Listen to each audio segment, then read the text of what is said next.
ఈరోజు మన ఛానల్లో రెసిపీ వచ్చేసి మ్యాంగో ఐస్ క్రీమ్ ఎలా చేయాలో చూద్దాం. మ్యాంగో అండ్ మిల్క్ ఉంటే చాలు, ఇంట్లోనే మ్యాంగో ఐస్ క్రీమ్ చాలా ఈజీగా చేసుకోవచ్చు. సమ్మర్ సీజన్లో మాత్రమే దొరికే ఈ మ్యాంగోస్తో మీరు కూడా ఒకసారి ఇలా మ్యాంగో ఐస్ క్రీమ్ చేసి చూడండి.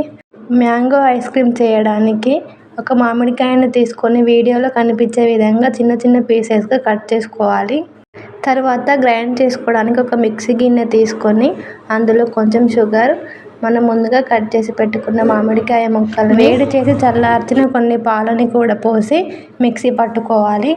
మ్యాంగో అండ్ మిల్క్ ఉంటే చాలు, చాలా సింపుల్గా మ్యాంగో ఐస్ క్రీమ్ ఇంట్లోనే చేసుకోవచ్చు.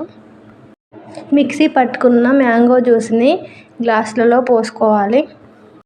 గ్లాసులోనే కాకుండా చిన్న చిన్న కప్స్ ఉంటాయి కదా, కాఫీ తాగే కప్స్, అందులో కూడా పోసుకొని పెట్టుకోవచ్చు. ఇప్పుడు ఆ గ్లాసులో ఐస్ క్రీమ్ పుల్లని పెట్టి 6 లేదా 7 అవర్స్ పాటు ఫ్రిడ్జ్లో పెట్టి ఉంచాలి. లేదంటే నైట్ చేసి ఫ్రిడ్జ్లో పెట్టి మార్నింగ్ అయినా తీసుకోవచ్చు. ఫ్రిడ్జ్లో నుంచి బయటకు తీసిన ఐస్ క్రీమ్ గ్లాసులని 1 మినిట్ వరకు పక్కన పెట్టి ఉంచాలి. అప్పుడే ఐస్ క్రీమ్ అనేది గ్లాసులో నుంచి ఈజీగా వస్తుంది. మీరు కూడా మ్యాంగో ఐస్ క్రీమ్ ట్రై చేసి ఎలా వచ్చిందో కామెంట్లో చెప్పండి.